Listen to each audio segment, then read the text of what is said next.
Assalamualaikum warahmatullahi wabarakatuh. Kami dari kelompok 1 akan mempresentasikan tentang perkembangan kehidupan politik dan ekonomi bangsa Indonesia pada masa awal kemerdekaan sampai masa demokrasi liberal. Kehidupan politik pada masa demokrasi liberal. Politiknya menggunakan sistem multipartai yang memicu terjadinya persaingan antar fraksi politik di parlemen untuk saling menjatuhkan. 1. Sistem pemerintahan. Presiden hanya bertugas menjadi kepala negara, bukan menjadi kepala pemerintahan.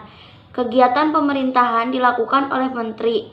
Perdana Menteri dan Kabinet bertanggung jawab terhadap parlemen atau DPR. Dan sistem pemerintahan yang berjalan yakni parlementer. 2. Kabinet. A. Kabinet Natsir. 1. Gabungan antara Masyumi dengan Partai Indonesia Raya atau Parindra, Partai Katolik, Parkindo, dan PSII. 2. Moh-Natsir, Perdana Menteri pertama kali di Indonesia yang berasal dari Partai Masyumi. 3. Didukung oleh Mahrum, As-Saad, Juanda, Sri Sultan Hamengkubuwono X dan Sumitro Jojo Hadikusumo. 4. Perekonomian Indonesia mencapai masa paling jaya. Dan kelima, Kabinet Natsir mulai runtuh saat Hadikusumo dari PNI mengajukan mosi tuntutan supaya pemerintah mencabut PP nomor 39 tahun 1950 mengenai pemilihan anggota lembaga perwakilan daerah. Kabinet Sukiman. 1. Gabungan dari PNI dan Masyumi. Soekarno mendeklarasikan Sukiman dari Masyumi dan Suwirjo dari PNI. Program kerja Kabinet Sukiman. Yang pertama, menyempurnakan alat-alat negara, menciptakan dan melakukan rencana kemakmuran nasional dalam jangka waktu yang pendek dan dalam jangka waktu yang panjang. Menuntaskan persiapan pemilu dan mempercepat otonomi daerah. Menyiapkan UU melalui serikat buruh. Melaksanakan sistem politik luar negeri bebas aktif. Memasukkan wilayah Irian Barat ke wilayah negara Republik Indonesia sesegera. Keputusan kontroversial, yakni keputusan Menteri Luar Negeri Ahmad Subarjo melalui perjanjian Mutual Security Act (MSA) Duta Besar Amerika Serikat Marle Cochran. Sunario dari PNI berasumsi bahwa Ahmad Subarjo melanggar politik luar negeri bebas aktif. Akibatnya, Ahmad Subarjo mengundurkan diri. C. Kabinet Wilopo. Pertama, gabungan antara PNI dan Masyumi. Kedua, berlakunya sistem Jaken Kabinet terdiri dari menteri-menteri ahli dalam bidangnya. Ketiga, berbagai permasalahan yang terjadi seperti A. Krisis ekonomi sebab anjloknya ekspor-impor yang tidak terkendali. B. Timbul gerakan separatisme dan sikap provisialisme yang membahayakan keutuhan bangsa. C. Terjadi peristiwa 17 Oktober 1952, yakni peristiwa perselisihan internal dalam lingkungan TNI karena tidak kompaknya TNI. 4. Kedudukan Kabinet Wilopo semakin tidak seimbang atau stabil ketika terjadi peristiwa Tanjung Morawa. D. Kabinet Ali Sastromijojo 1. 1. Gabungan antara PNI dan NU, Masyumi memilih menjadi bagian oposisi. Kedua, Soekarno menyuruh Ali Sastromijojo, PNI, dan Wongsonegoro dari Partai Indonesia Raya menjadi Perdana Menteri dan Wakil Perdana Menteri. Ketiga, prestasinya ialah menyelenggarakan Konferensi Asia Afrika atau KHA dan menyusun panitia pemilu yang diketuai oleh Hadikusumo. Keempat, dalam mengatasi masalah perekonomian, Kabinet Ali meninjau kembali utang negara dan cadangan devisa negara, caranya membatalkan hasil konferensi meja bundar atau KMB. E. Kabinet Burhanuddin Harahap. 1. Program utamanya memberantas korupsi yang didukung oleh rakyat dan TNI. 2. Prestasinya sukses dalam menyelenggarakan pemilu pertama pada tahun 1955 yang dilaksanakan dengan 2 tahap, yaitu untuk memilih anggota DPR dan anggota konstituante. F. Kabinet Ali Sastroamijojo II. 1. Gabungan antara PNI, Masyumi, dan NU. 2. Program kerjanya meliputi 1. Melakukan pembatalan hasil KMB 2. Berjuang mengembalikan Irian Barat ke naungan Indonesia. 3. Memulihkan kembali keamanan dan ketertiban serta pembangunan ekonomi, keuangan, industri, perhubungan, pendidikan, dan pertanian. 4. Menjalankan hasil keputusan KAA. 5. Merealisasikan perubahan ekonomi kolonial menjadi ekonomi nasional. 3. Bermacam permasalahan yang timbul seperti 1. Sentimen anti-Tionghoa yang berkembang biak di dalam masyarakat. 2. Timbul kekacauan di beberapa daerah yang merujuk pada gerakan separatisme. 3. Perselisihan antara pengusaha Tionghoa dan pengusaha nasional akibat dari pembatalan KMB. 4. Akhir masa Kabinet Ali II dikarenakan oleh mundurnya beberapa menteri. G. Kabinet Juanda. Yang pertama, asal-usul pembentukannya yaitu karena keadaan politik dan keamanan Indonesia yang semakin tidak menentu, dan juga pertentangan antara parpol yang semakin parah dan memanas. Yang kedua, dinamakan Kabinet Karya sebab disusun berdasarkan zakon kabinet. Yang ketiga yaitu program Kabinet Juanda. Yang pertama, menyusun Dewan Nasional, yakni badan yang bertujuan menaruh dan menyalurkan aspirasi dari berbagai kekuatan non-partai yang ada dalam masyarakat. Yang kedua, normalisasi keadaan RI. Yang ketiga, mengusahakan pengembalian Irian Barat. Yang keempat, menyegarkan proses pembangunan. Yang keempat yaitu dalam memimpin sistem pemerintahan, Juanda dibantu oleh Hardi, SH Idham Chail, dan J. Leimana.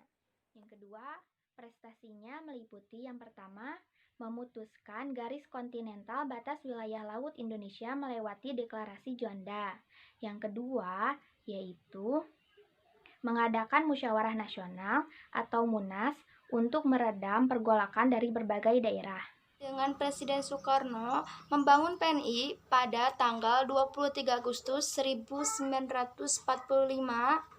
Wapres Muhammad Hatta menyatakan maklumat pemerintah tanggal 3 November 1945 dan terciptalah 10 parpol, yaitu Masyumi, PSI, PNI, PKI, PBI, PRJ, Parkindo, PRS, Permai, dan PKR.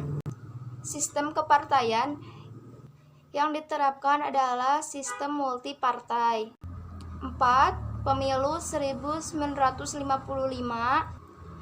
diselenggarakan dalam 2 tahap, yaitu tahap pertama 29 September 1955 untuk pemilihan anggota DPR atau parlemen. Tahap kedua, 15 Desember 1955 untuk pemilihan anggota konstituan. B. 5 partai terbesar dalam pemilu 1955 adalah PNI, Masyumi, PKI, PSII, dan NU. C. Segi positif yang dapat dipetik yakni 1. Tingkat partisipasi masyarakat yang tinggi. 2. Sedikitnya orang tidak memilih atau golput. 3. Ada kesadaran berdemokrasi. 5. Kegagalan konstituante menyusun Undang-Undang Dasar.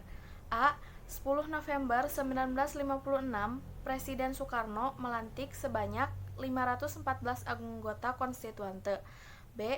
Tugas Badan Konstituante yakni merumuskan Undang-Undang Dasar yang baru. C. Masalah utama yang harus dihadapi ialah penempatan dasar negara. D. Kegagalan konstituante dikarenakan oleh 1. Perdebatan yang terjadi secara berlarut-larut. 2. Adanya perselisihan yang berlangsung antar partai. 3. Timbulnya desakan untuk kembali pada Undang-Undang 1945. E. Pada tanggal 30 Mei 1959, konstituante menyelenggarakan pemungutan suara, dan hasilnya mayoritas ingin kembali pada Undang-Undang Dasar 1945. F. Posisi konstituante terdesak saat A.H. Nasution menyatakan PERPU atau 40 atau 1959 yang isinya larangan terjadinya kegiatan politik. G. Konstituante dibubarkan pada tanggal 5 Juli 1959 melewati Dekret Presiden 5 Juli 1959. Kehidupan ekonomi pada masa demokrasi liberal. 1. Permasalahan ekonomi pada masa demokrasi liberal yaitu A. Permasalahan dalam jangka pendek, yakni pemerintahan wajib mengurangi jumlah uang yang beredar dan memperbaiki kenaikan biaya hidup. B. Permasalahan dalam jangka panjang, yakni pertambahan penduduk yang tak terkendali dan tingkat kesejahteraan penduduk yang relatif rendah. 2. Kebijakan pemerintah untuk mengatasi permasalahan ekonomi pada masa liberal. A. Gerakan Benteng 1. Dikemukakan oleh Sumitro Djodikusumo. 2. Kebijakan diawali pada April 1950 yaitu A. Memberi pertolongan kepada penguasa pribumi supaya mereka berpartisipasi dalam pembangunan ekonomi nasional. Bantuan tersebut berwujud bimbingan kontrak atau bantuan kredit. B. Mendirikan kewirausahaan pribumi supaya mampu membentengi perekonomian Indonesia yang baru saja merdeka. B. Gunting Syafruddin. Yang pertama dikemukakan oleh Syafruddin Prawira Negara. Yang kedua, kebijakan diawali pada tanggal 15 Maret 1950 dengan pemotongan nilai uang atau sanering. C. Nasionalisasi Dejavans Bank. Kebijakan yang berlaku adalah perubahan status Dejavans Bank menjadi Bank Indonesia sebagai bank sentral dan bank sirkulasi. Diumumkan pada tanggal 15 Desember 1951 menurut Undang-Undang Nomor 24 Tahun 1951. D. Pembentukan Biro Perancang Negara. Diciptakan pada masa Kabinet Ali Sastroamidjojo pertama, bertugas merancang pembangunan jangka pendek sehingga hasilnya belum bisa dinikmati langsung oleh masyarakat.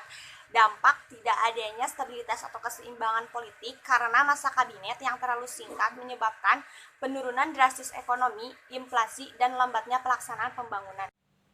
E. Sistem ekonomi Alibaba. 1. Diprakarsai langsung oleh Ishak Cokro Adisuryo, seorang menteri perekonomian pada masa kabinet Ali Sastroamidjojo.